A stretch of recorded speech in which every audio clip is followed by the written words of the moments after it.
Okutereza ebyobujjanjabi kwongeddwamu amaanyi era yo ku Omunnyo School of Nursing and Midwifery babangula abayizi abayamba ku basawo abakugu mu malwaliro.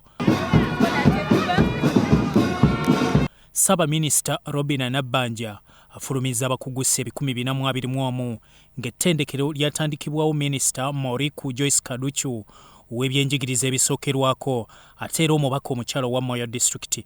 Today is indeed a great day, a day that has gone in our history, a day that we'll never forget in our district and in the entire Madi sub-region and West Nile at large. I am commissioning you to go and be the 21st century health professionals that Uganda, East Africa, and the world at large needs.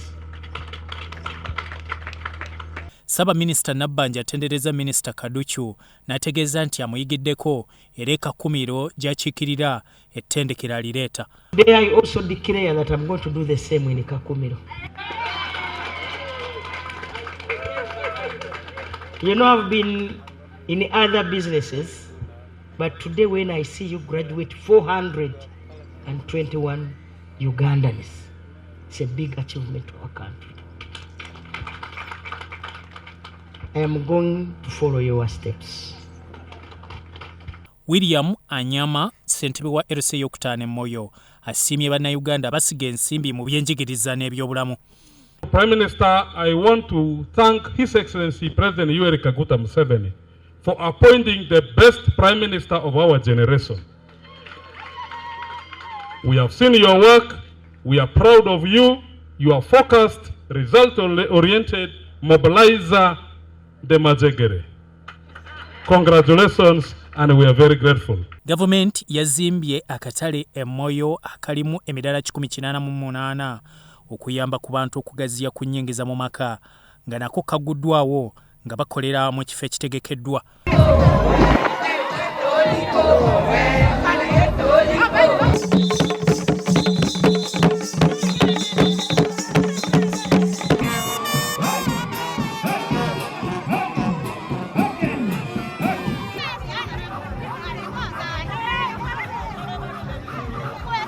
Ab'Omunnyo basabye Minisita atakabane okulaba nga basuumusibwa okuva ku Town Council okutuuka ku ssisa lya municipality.